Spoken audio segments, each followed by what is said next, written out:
Coba nih, ini ada yang mau join nih.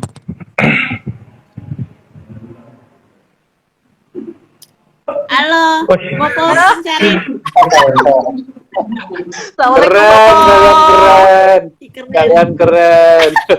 Bopo, Mantap. boleh nggak sih ditambahin nih, kan tadi kan kita udah ngobrol-ngobrol nih soal suro nih ya, dari segi kebiasaan, makanan, ritual, segala macem, dari apa ya, secara umum gitu ya. Nah, ini ada nggak sih dari Bopo mau nambahin dikit gitu?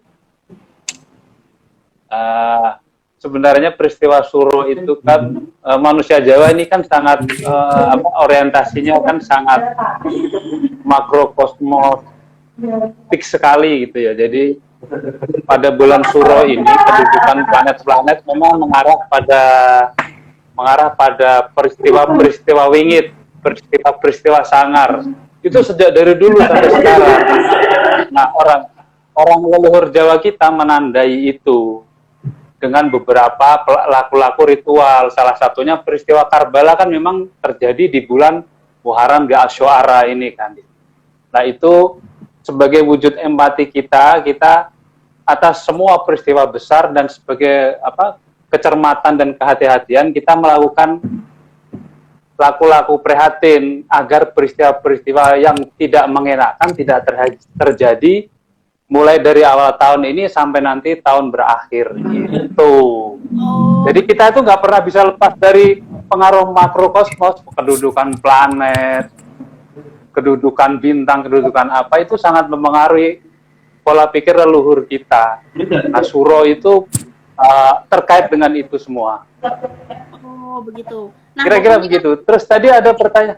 Pertanyaan ini Bopo, kenapa harus kebo bule yang diarak gitu? Ada nggak sih Bopo? Tadi kan si Mas Bani kan bilangnya itu salah satu bentuk hadiah ya. Cuma kan nggak tahu detailnya tuh hadiahnya tuh kayak gimana gitu. Bopo tahu nggak Bopo? Sedikit ceritanya gitu kenapa? Jadi misalnya kebo bule terus jadi salah satu pakem untuk prosesi kirap harus kebunnya yang bule.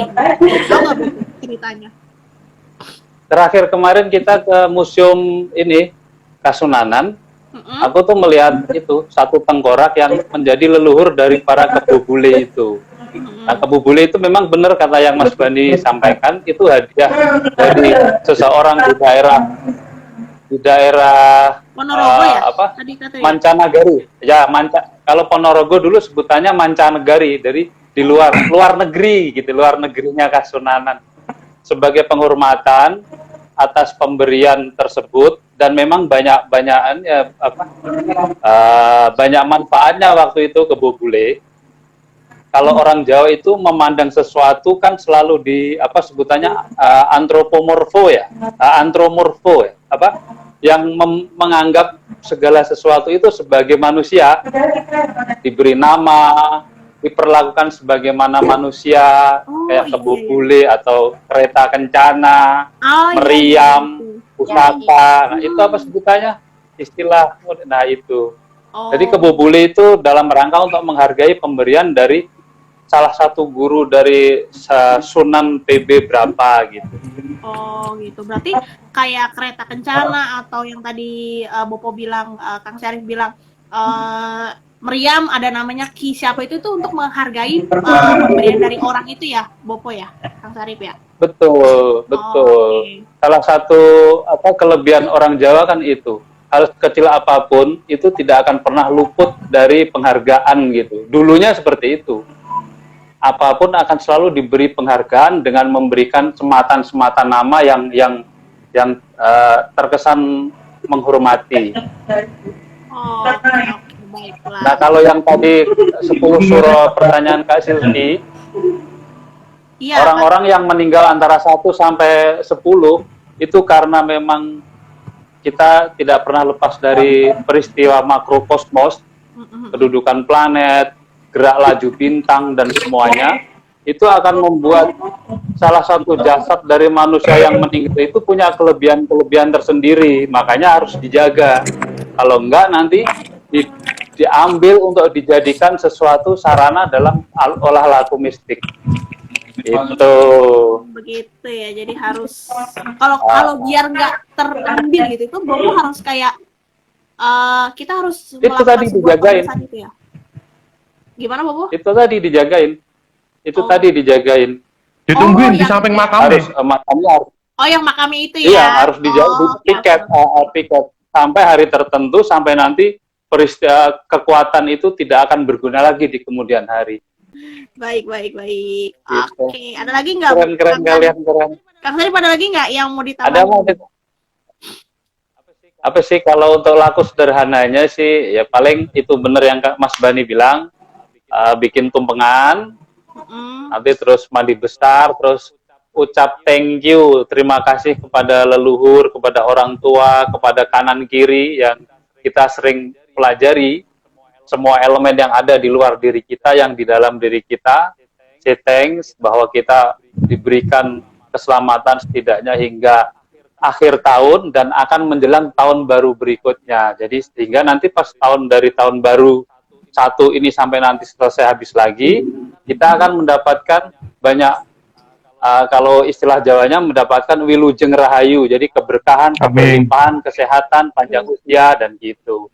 Memang ya itu sebenarnya hanya sebuah tradisi yang mengajarkan kita untuk selalu eling bahwa kita ini punya keterbatasan tapi juga punya keleluasaan. Di satu sisi kita memang punya keterbatasan karena juga sebenarnya kan kita makhluk yang sederhana dan hina, tapi di sisi lain kita juga punya keleluasaan untuk menciptakan hal-hal yang mungkin tidak terbayangkan gitu. Paling itu aja, dan kalian keren. Ya, ini kan aku kan anak milenial nih, Kang Sari belum tahu tentang surah karena kita kan taunya surah itu kan identik dengan hal-hal yang berbau gaib gitu kan, atau mistis atau gitu. Ada juga yang bilang katanya lebarannya makhluk gaib gitu, katanya surah. Nah, ini kita nanya-nanya nih, surah ini tuh gimana sih, emang bener lebarannya orang apa makhluk gaib? Ternyata tuh enggak gitu. Gitu sih. Ya, tapi memang secara atmosfer secara atmosfer itu memang sangat wingit. Suro ini sangat pekat energi metafisiknya. Jadi kalau misalnya kita salah-salah melakukan atau salah-salah tindakan, kita bisa mendapatkan satu feedback yang mungkin tidak sesuai harapan kita gitu. Meskipun itu tidak membahayakan. Makanya disarankan ya memang kalau satu suro melakukan satu ritual kontemplatif, ritual yang membuat kita untuk ingat ya sangkan paran, ingat mengawasi sekeliling dan berempati terhadap sekeliling. Apalagi di zaman sekarang, apalagi hitungan Mas Bani tadi 10 tibopati, artinya ya memang kalau tibopati itu segala hal dan segala sesuatu tidak akan berjalan sesuai dengan harapan dan ekspektasi. Meskipun dengan daya dan upaya mungkin kita bisa menggeser sedikit karena ridhonya Tuhan kan gitu. Oh, oke. Jadi Brewoknya bagus. Terima kasih, Bobo. oh, jadi makna tibo apa tadi? Tibopati. Tibopati. Tadi apa? Menggeser apa tadi? Tibopati itu adalah menggeser ya, Bud? Menggeser ya, Kang Sari? Enggak. Tibopati itu dari hitungan Sloso sama Pon dijumlah jadinya Tibopati. Ada hitungannya sih sebenarnya itu. Oke. Tibopatinya itu tadi bikin tidak sesuai harapan karena itu tadi ada beberapa yang bikin ciong dan hawa dari kita lah, sekitar kita memang agak gak enak. Udah gitu. Oh, baiklah kalau kayak gitu. Oke. Jadi boleh nih yang mau nanya-nanya nih, silahkan nih. Ini ada yang mau nanya nih, Mbak Najmi Fawaza. Katanya dia mau nanya, silahkan Mbak, mau nanya-nanya boleh. Mumpung kita masih on live nih. Nggak apa-apa, aku juga masih awam banget tentang surah. Tadi aku udah nanya-nanya juga. Boleh nih kalian mau nanya-nanya nih, mumpung yang narasumbernya ada pada di sini semua. Haha. Gitu. Soalnya nanti nggak ada lagi nih surah, nanti ada lagi tahun depan nanti tentang surah. Gitu. Kalau Kang Sari sendiri, aku nambahin sedikit ya. Apa? Aku nambahin sedikit ya. Boleh. Aku nambahin sedikit ya. Boleh. Karena ini kan jadi budaya suro itu kan budaya bagus karena mengajarkan kita untuk selalu evaluasi diri, selalu melakukan progres-progres baik mental dan spiritual. Itu yang membuat leluhur kita ini sebenarnya memiliki kelebihan dibanding leluhur-leluhur bangsa dan ras lain. Gitu. Makanya tadi kan Mbak Safitri sempat bahas soal keris, kita juga tahu bahwa keris itu satu senjata yang menjadi andalannya leluhur kita, sebuah karya adiluhung. Tapi satu rahasia yang orang mungkin banyak tidak tahu adalah proses pembuatannya kan. Sebenarnya bukan di proses penempaan logamnya, bukan. Proses tapi ada di kemampuan leluhur kita untuk mendatangkan logam bahan dari luar angkasa itu loh. Ya, benar. Oke.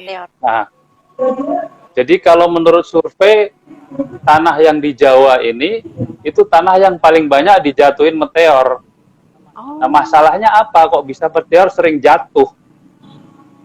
Ya karena banyak yang laku prihatin dan sadar terhadap kosmologi seperti ini, melakukan ritual, melakukan ibadah-ibadah, melakukan proses empatik terhadap makhluk yang memang tidak harus selalu dengan yang equal kita, tetapi dengan yang di bawah kita, bahkan yang tidak kelihatan oleh kita pun leluhur kita mengajarkan untuk respect. Sehingga ketika leluhur kita punya keinginan untuk menciptakan sesuatu, itu akan mempengaruhi kosmologis yang ada di semesta ini. Dijatuhinlah meteor itu sih. Itu salah satu kelebihan leluhur kita tuh itu, mendatangkan meteor dari angkasa itu. Kalau untuk menempa logamnya sih ini. Oh gitu. Nah, itu hanya bisa terjadi kalau misalnya leluhur Indonesia sadar kosmos. Kalau nggak sadar kosmos, nggak akan bisa terjadi. Begitu, itu tambahan aja. Oke, ini dari Mbak Najmi Fawaz 97. Katanya dia nanya nih, upacara itu ada unsur mistis nggak? Terus soal peninggalan itu ada isinya nggak? Oh, maksudnya peninggalan itu gimana tuh Mbak? Pusaka atau gimana nih? Kalau upacara tadi yang kita bahas itu lebih ke kebiasaan sih, bukan nggak ada hal yang mistis sih sebenarnya ya dari yang kita omongin ya Mbak Safitri sama Mbak Bani, karena memang ternyata kebiasaan atau mungkin orang bilang ritual itu adalah sebenarnya adalah salah satu tujuannya adalah untuk Tuhan keselamatan, dan tujuannya adalah untuk Tuhan yang Mas ya, sorry aku kira cowok cewek, jadi untuk untuk mendapatkan keberkahan, keselamatan dengan tujuannya yaitu Tuhan yang Maha Esa kayak gitu. Di dalam upacara, aku boleh namain nggak? Boleh. Di dalam upacara itu kita juga doain tumbuhan, terus makhluk yang nggak kelihatan di sekitar kita. Bukan kita ngasih makan atau apa, tapi kita doain mereka. Sebenarnya itu di dalam doa, di dalam doanya ada. Menghormati dan mendoakan seluruh semesta sih. Ya kayak Popo tadi malah dibongkar kan, sebenarnya ada tata surya yang nyambungkan semestanya lah, itu sebenarnya kita doain juga. Jadi kayak gini. Bukan hal yang mistis sebenarnya, tapi lebih kita menghormati sesama makhluk hidup gitu, walaupun ya sesama makhluk hidup lah, entah itu tumbuhan, entah itu manusia atau makhluk gitu ya. Karena kan nggak selamanya yang namanya makhluk gaib itu kan jahat, lihat gitu ya. Ada juga yang baiknya begitu. Gitu Mas Najmi Fawaz 97. Maaf ya, aku kira cewek. Katanya Mas. Baik, itu udah terjawab ya pertanyaannya ya. Ada lagi kah yang mau nanya nih, mumpung kita masih ada waktu sih, bentar lagi lah. Sekarang jam berapa sih kita? 8.41. Kita jam 9 lah kelar ya. Selesai. Boleh nih, ada yang mau nanya-nanya lagi nih. Silakan lo. Mau nanya-nanya. Kak, Cerita boleh menambahkan? Boleh, Mas Fitri. Ini yang tadi pertanyaannya Mas Najmi tadi, yang soal apakah pusaka itu ada isi ya tadi ya? Iya, ada isinya ya. Peninggalan isi itu sebenarnya dalam pandanganku bukan isi ya, tapi keris itu seperti yang dijelaskan oleh Popo, dibuat oleh leluhur kita dengan segala ritual-ritualnya. Nah itu tuh kita misalnya jamasan pusaka tuh memberi makan oleh isi pusaka itu bukan, jadi nggak ada isinya, jadi kita itu menghormati untuk menghormati leluhur aja. Oh, Jadi bukannya itu ada isinya enggak, tapi kan kayak di orang Jawa kan kayak seperti yang Bapak ngendikan bahwa semua benda itu diorangkan, diberi nama, yang kiai apa, nyai apa, lah kita tuh menghormati itu saja, bukannya terus di dalam situ ada makhluk yang namanya ki ini juga, bukan itu yang sejauh saya oke, pahami. Jadi lebih ke ini kali ya Kak, karena kan peninggalan dari yang si pembuat itu kan, leluhur yang membuat itu kan pasti dia kan membuat yang entah mungkin kayak keris ya, itu kan pasti pakai energi beliau kan, pakai tirakat, puasa atau meditasi, mungkin energinya ada yang apa ya, ketaruh gitu ya, maksudnya kayak terserap mungkin ya, aku nggak tahu nih, mungkin terserap dalam keris itu, jadi mungkin sebenarnya bukan isi sih, tapi lebih kayak energi leluhurnya tuh tersimpan ternyata di situ ya Mbak ya Mas Fitri. Jadi kita menghormati beliau, leluhur yang bikin kayak gitu kan, karena kan kalau zaman dulu kan ibaratnya kalau bikin keris kan nggak kayak kita bikin apa gitu ya, karena kan perlu Banyak prosesnya ritualnya, panjang. Iya, banyak proses. nggak sekedar kayak ngambil tadi batu terus kita bikinin keris, enggak, tapi kan ada itu kan tadi laku. Ada doanya juga, yang penting doanya juga Doanya. sih. Dan sebenarnya Doa, semua ritual, semua apa yang kita lakukan misalnya untuk menghormati keris itu bukannya kita memohon ke keris itu, bukan. Permohonan kita tetap ke yang kuasa. Jadi segala permohonan, segala tirakat itu mengkerucutnya tujuannya ya cuman ke yang maha aja, nggak ke yang lainnya, nggak ke keris-keris itu, bukan. Oh, oke. Terus ini ada yang nanya nih dari Mbak Agatha Purwanati. Mbak Safitri pernah lihat yang goib-goib nggak? Gimana rasanya gitu? Mungkin ini kali ya Mbak, karena kan ada nih Mbak pernah baca berita kayak orang ngelakuin pas kebiasaan suruh tuh suka ada yang lihat hal-hal yang gaib. Mungkin pas lagi meditasi nih sendirian di ruangan. Terus tiba-tiba ada yang lihat lewat gitu. Itu tuh pernah nggak sih Mas Bani atau Mbak Safitri gitu lihat-lihat hal yang ya mungkin ada yang lewat siapa, tapi kan kita nggak tahu nih wujudnya apa gitu, tuh pernah nggak sih pengalaman kayak gitu? Tapi itu ngedistract atau sesuatu yang baik kah atau gimana energinya kayak gitu? Pernah nggak dari Mbak Safitri? Mas Bani? Kalau aku enggak sih, lebih goib, nggak bisa check-in atau check out Shopee ya ini. Gitu, jadi nggak ada ya hal-hal yang kayak misalnya ada penampakan lagi meditasi apa puasa atau tirakat tiba-tiba ada untuk kayak gitu, itu nggak ada ya kayak gitu ya? Nah, kalau itu sebenarnya ya tinggal dari diri kita, itu kan sebenarnya dari diri kita sendiri, bisa dari halusinasi atau dari pola pikiran kita sendiri kalau itu. Atau ketakutan kita, Kak. Kalau kita sudah punya ketakutan pada sesuatu, biasanya dia malah muncul. Gitu. Terus, contoh kecil sebelum meditasi kita udah baca berita atau baca apa atau kepikiran tentang makhluk apa, ya udah nanti bakalan keluar dari situ, padahal itu dari diri kita sendiri. Sebenarnya kita meditasi nggak ada yang liatin atau apa malah kayak kita diliatin gitu kan, sebenarnya dari diri kita sendiri. Pikiran kita, Kak, biasanya yang kalau pikiran kita udah macam-macam ya bisa aja muncul macam-macam. Itu sebenarnya nggak ada, cuman efek dari pikiran kita aja. Oke. Jadi nggak ada ya tuh dari siapa nih? Mbak Agatha, kalau selama Mbak Safitri, Mas Bani yang lakuin kebiasaan suruhan itu nggak ada yang hal-hal penampakan kayak C atau apa kayak gitu. Itu nggak ada gitu. Lebih ke maknanya ya, maknanya adalah meditasi untuk mendapatkan keberkahan, terus keselamatan, dan juga tujuannya adalah untuk mendapatkan berkahnya dari Tuhan Yang Maha Esa kayak gitu. Oke, ada yang mau nanya lagi kah? Nih, mumpung aku masih buka pertanyaan sih. Gitu. Karena mumpung hari ini nih bahas tentang suronya, karena pas suronya kita udah sibuk mempersiapkan kayak Mas Bani, Mbak Safitri itu mempersiapkan buat suro nanti gitu. Ini dari Mas Najmi, boleh mau nanya lagi nih, Bapak? Dia bilang ada nanya dari temen nih Kak, boleh nanya apa nih temennya? Silahkan. Mumpung kita masih on live nih.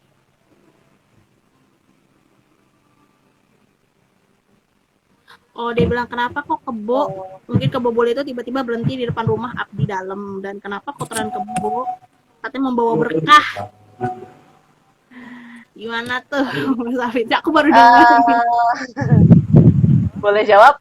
Boleh, silahkan. Kalau yang gini, kalau yang saya tahu memang benar cerita dari simbah-simbah dulu. Kalau misalnya kita lihat kira pusaka nih, kebunnya tuh buang kotorannya akan jadi rebutan bagi masyarakat. Tapi sebenarnya itu bukan, ya memang membawa berkah, tapi berkahnya itu lebih ke arah berkah pertanian. Karena kotoran-kotoran itu pada zaman dahulu menjadi rebutan untuk dijadikan pupuk untuk tanaman mereka, ya padi, apa-apa segala tanaman pertanian mereka gitu loh. Lebih membawa berkahnya sih, setahu saya di situ. Terus kenapa kok berhenti di depan rumah abdi dalam? Enggak juga sih setahu saya. Tergantung moodnya sih kayak selamatnya itu mau berhenti di mana. Atau misalnya ketika jalan lihat ada orang pakai baju merah, ya dia akan berhenti, akan nyari si baju merah itu gitu. Makanya kalau aku kira juga ada larangan untuk pakai baju atau benda-benda yang berwarna merah. Boleh pakai baju itu? Nggak boleh. Nggak boleh, no.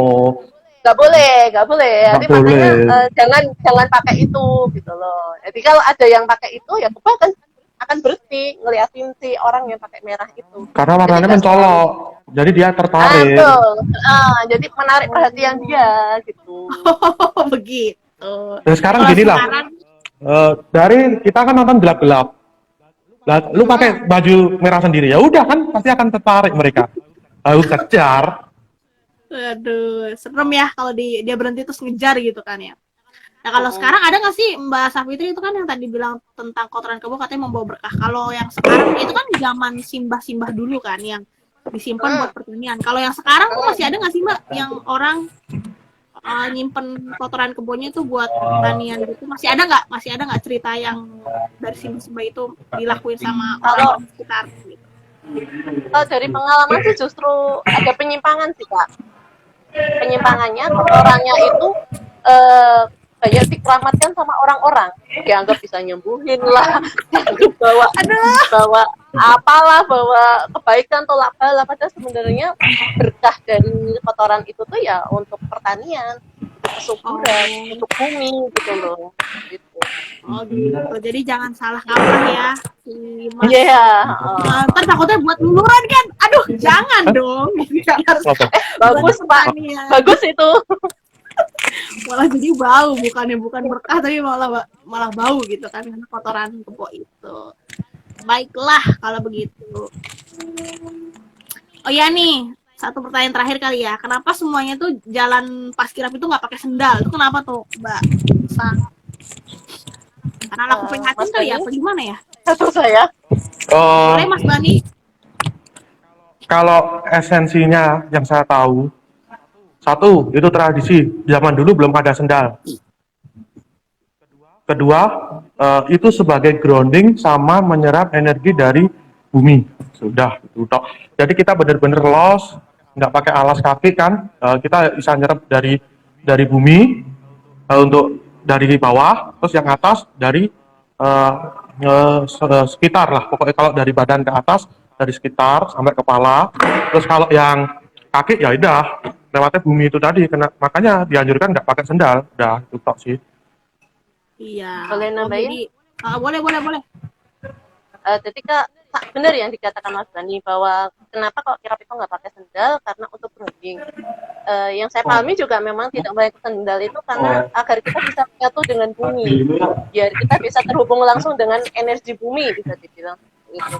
Dan juga untuk menyamaratakan, karena kalau misalnya presiden ikut kirap juga dia harus lepas sendal, nggak boleh. Oh saya presiden pakai sendal nggak boleh. Kalau mau ikut kirap ya harus tanpa sendal dan nggak boleh bicara. Oke. Yang saya tahu. Itu nggak boleh, berarti nggak boleh boleh bicara tuh berarti selama kirap itu tuh harus diem semua ya, Mbak, ya nggak boleh ngobrol. Seharusnya gitu. Oke, baiklah kalau begitu. Oke. Ada lagi kah? Harusnya kayaknya udah mau mulai nih, mau jam 9 ya. Jadi kita udahin dulu ya, teman-teman semua ya. Makasih buat pertanyaannya nih. Aduh sangat karena aku kan baca-baca itu dari artikel dari internet. Nah, ternyata tuh baca-baca dari pertanyaan kalian tuh viewers tuh jadi kayak tambah insight-nya juga ya. Ternyata tuh selain yang aku baca di internet, ternyata tuh ada juga yang lain insight yang lain kayak gitu sih. Oke, makasih Mas Bani, Mbak Safitri mau nih join IG live kita begitu ya. Thank you. Dadah Ya, semua.